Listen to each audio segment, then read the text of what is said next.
اعوذ باللہ من الشیطان الرجیم بسم اللہ الرحمن الرحیم رب اشرح لی صدری ویسر لی امری واحلل عقدۃ من لسانی یفقہوا قولی رب زدنی علما اللہم فقہنا فی الدین۔ نماز تکبیر تحریمہ سے شروع کرنے کے بعد الحمدللہ ہم 2 دعائیں کر چکے ہیں۔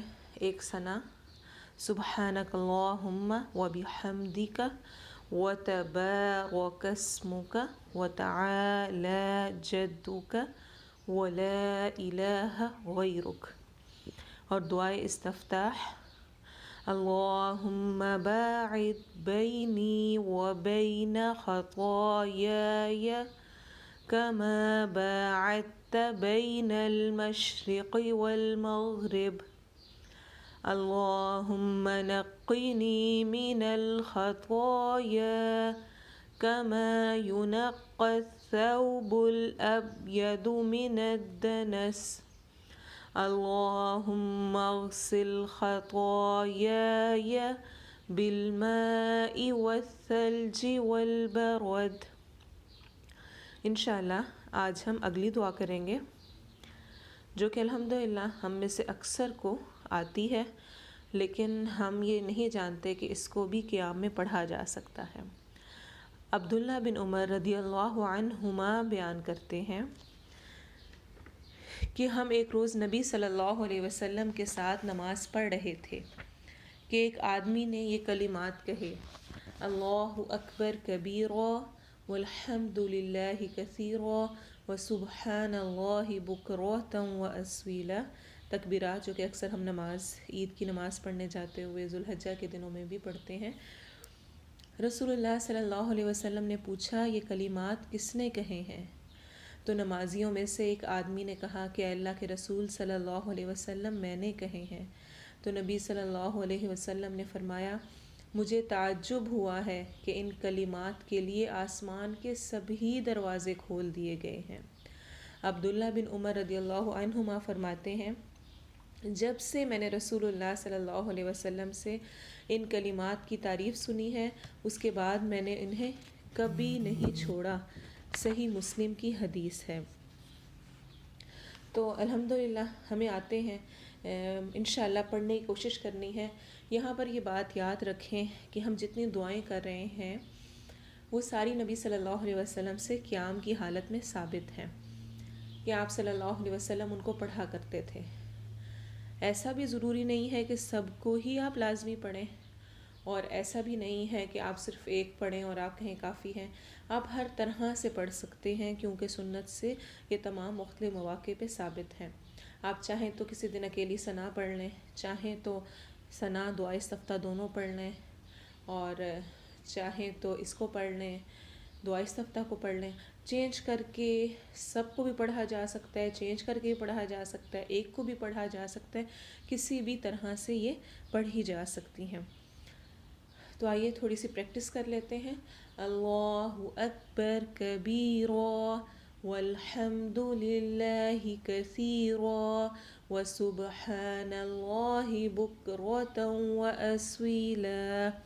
اللہ اکبر، اللہ سب سے بڑا ہے، کبیرا بہت بڑا، جیسے ہم کہتے ہیں نا تم بہت اچھی ہو، بہت زیادہ۔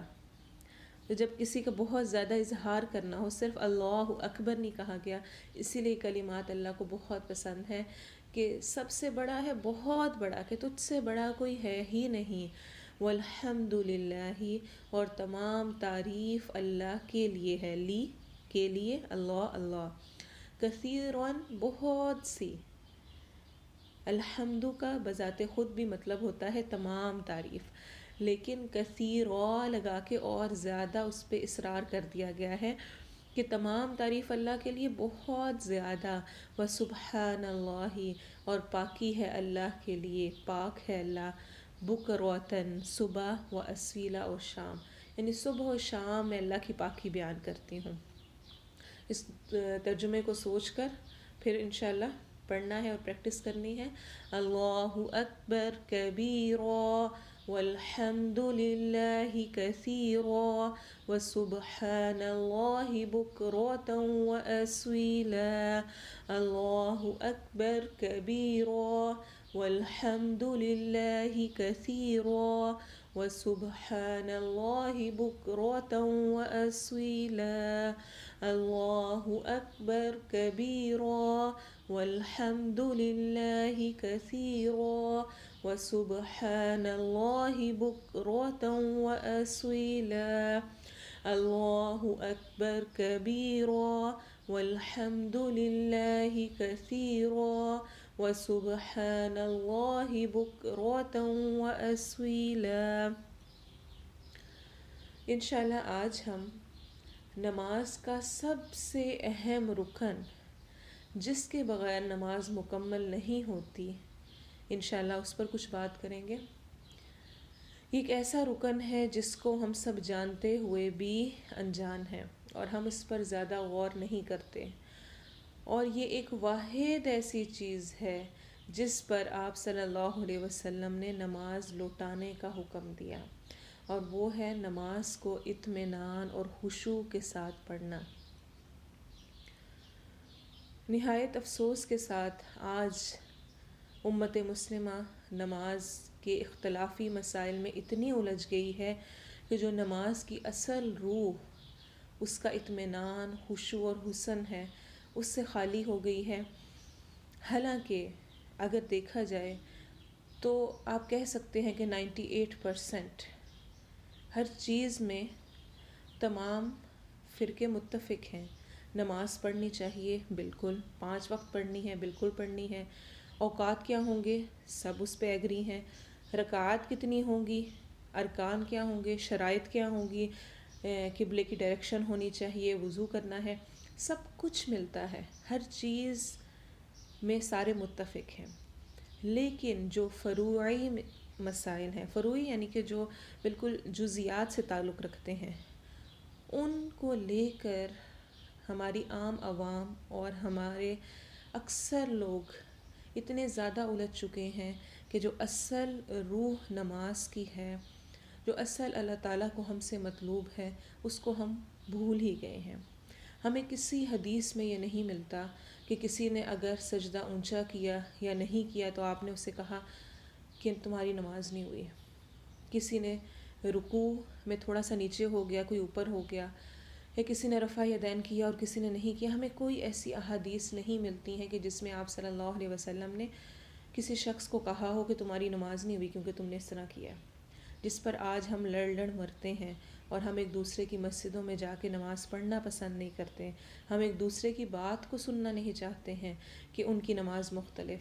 ہمیں کہیں پر نہیں ملتا کہ مرد اس طرح پڑھیں، عورتیں اس طرح پڑھیں، اس طرح کر کے یہ کیا جائے اور اس طرح یہ کیا جائے، کوئی اس قسم کی چیز نہیں ہے۔ لیکن ایک چیز جس پر آپ صلی اللہ علیہ وسلم نے نماز لوٹانے کا حکم دیا، اور یہ صحیح بخاری اور صحیح مسلم کی حدیث ہے۔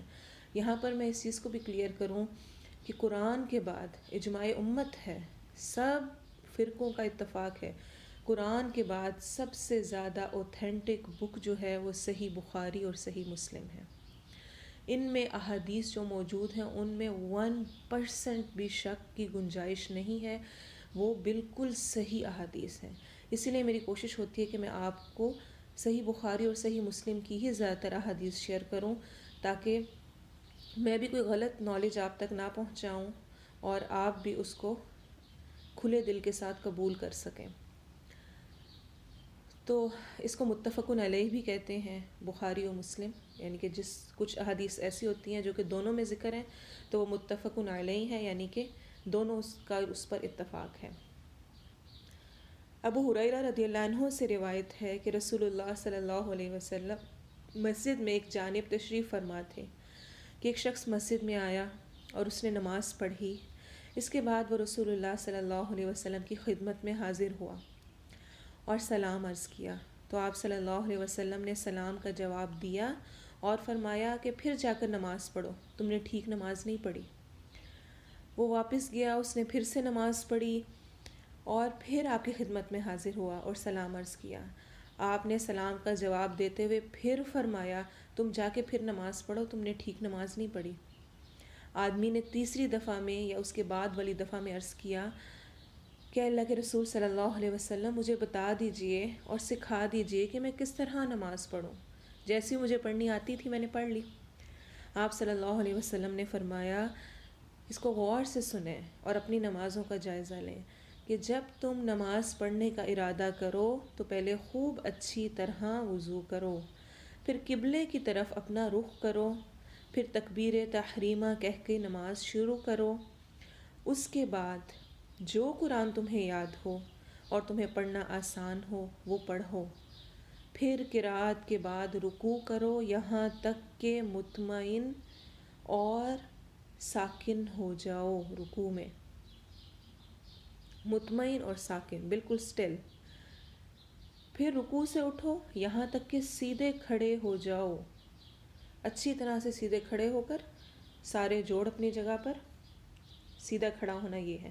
پھر سجدہ کرو یہاں تک کہ مطمئن اور ساکن ہو جاؤ سجدے میں، پھر اٹھو یہاں تک کہ مطمئن ہو کر بیٹھ جاؤ، پھر اپنی پوری نماز میں یہی کرو۔ کیا کرو؟ یعنی ہر رکعت میں رکوع و سجود اور قومہ جلسہ اور تمام ارکان اچھی طرح اطمینان و سکون اور ٹھہر ٹھہر کے ادا کرو۔ کتنی ڈرانے والی حدیث ہے کہ اگر میں اس طرح کی نماز پڑھتی ہوں کہ جس میں ابھی رکوع میں پہنچی نہیں اور کھڑی ہو گئی، اور ابھی کھڑی نہیں ہوئی ہوں سجدہ، اور سجدے کی ابھی ٹکر ماری نہیں ہے، جس طرح وہ حدیث میں آتا ہے کہ مرغی کی طرح چونچے مارنا، ایسے سجدہ کرنا، ماری اور اس کے بعد دوبارہ اٹھے اور ابھی بیٹھے نہیں ہیں دوبارہ سجدے میں چلے گئے، جیسے کوئی ریس لگی ہوئی ہے۔ اور افسوس کے ساتھ ہماری اکثر نمازیں اسی طرح کی ہیں، اور ان میں خشوع کی بہت زیادہ کمی ہے۔ خشوع آنے کے لیے جو کہ بہت ضروری چیز ہے، دو چیزوں کا ہونا اہم ہے، ایک اطمینان و سکون سے نماز پڑھنا، دوسرا سمجھ کے پڑھا کیا جا رہا ہے تو ہی ہم اس کو حاصل کر سکتے ہیں۔ اس کے بعد آپ صلی اللہ علیہ وسلم کی نماز کا تذکرہ ہمیں ملتا ہے کہ آپ کس طرح پڑھتے تھے۔ انشاءاللہ آئندہ موقع ہوا تو ہم اور ڈیٹیل سے ڈسکس کریں گے، لیکن ابھی صحیح مسلم کی ایک حدیث میں آپ کے سامنے انشاءاللہ ذکر کروں گی۔ عائشہ صدیقہ رضی اللہ عنہما سے روایت ہے کہ رسول اللہ صلی اللہ علیہ وسلم تکبیر تحریمہ سے نماز شروع فرماتے تھے اور قرات کا آغاز الحمدللہ رب العالمین سے فرماتے، اور جب آپ رکوع میں جاتے تو سر مبارک کو نہ تو اوپر کی جانب اٹھاتے اور نہ نیچے کی جانب جھکاتے بلکہ درمیانی حالت میں رکھتے تھے، اور جب رکوع سے سر مبارک اٹھاتے تو سجدے میں اس وقت تک نہ جاتے جب تک کہ سیدھے کھڑے نہ ہو جاتے، اور جب سجدے سے سر مبارک اٹھاتے تو جب تک بالکل سیدھے نہ بیٹھ جاتے دوسرا سجدہ نہیں فرماتے تھے، اور ہر 2 رکعت پر التحیات پڑھتے تھے، اور اس وقت اپنے بائیں پاؤں کو یعنی کہ لیفٹ کو نیچے بچھا لیتے اور رائٹ دائیں پاؤں کو کھڑا کر لیتے تھے، اور شیطان کی طرح بیٹھنے سے منع فرماتے تھے۔ ایک اور حدیث میں اس کی وضاحت آتی ہے کہ کتے کی طرح بیٹھنے سے منع فرماتے تھے، اور اس بات سے بھی منع فرماتے تھے کہ آدمی سجدے میں اپنی باہیں یعنی کلائیاں کوہنیوں تک زمین پہ رکھے، جس طرح کے درندے اپنی کلائیاں زمین پر بچھا کے بیٹھتے ہیں، اور آپ صلی اللہ علیہ وسلم السلام علیکم ورحمۃ اللہ کہہ کر نماز ختم فرماتے تھے۔ انشاءاللہ ہم کل اور بھی احادیث کو دیکھیں گے کہ کس طرح سے آپ صلی اللہ علیہ وسلم کی نماز تھی، ہمیں کس طرح کرنی ہے، اور اس کی قبولیت کے لیے ضروری ہے کہ اس کو اطمینان سے پڑھا جائے۔ ایک اور حدیث کا مفہوم ہے، آپ صلی اللہ علیہ وسلم نے فرمایا بدترین چور نماز کا چور ہے۔ صحابہ نے کہا نماز کی چوری کیسے؟ تو آپ صلی اللہ علیہ وسلم نے فرمایا کہ وہ رکوع کرے تو سجدہ ٹھیک نہ کرے، اور سجدہ کرے تو رکوع ٹھیک نہ کرے، یعنی کہ نماز کا جو اصل حق ہے وہ پورا ادا نہ کرے۔ تو اللہ تعالیٰ بہت وسیع ہے، وسیع القلب ہے، وہ ہماری نمازیں اس وجہ سے رد نہیں کرے گا کہ سجدہ اونچا ہوا یا نہیں ہوا، نماز فرق سے پڑھی کہ نہیں پڑھی۔ ہاں، لیکن اگر اس میں اللہ کی طرف رجوع ہی نہیں تھا، دل ہی نہیں تھا، خیال ہی نہیں تھا، تو پھر وہ نماز قابل قبول نہیں ہے۔ اللہ ہمیں خشوع اور اطمینان والی نماز پڑھنے کی توفیق دے۔ سبحانک اللہم و بحمدک نشهد أن لا إله إلا أنت نستغفرك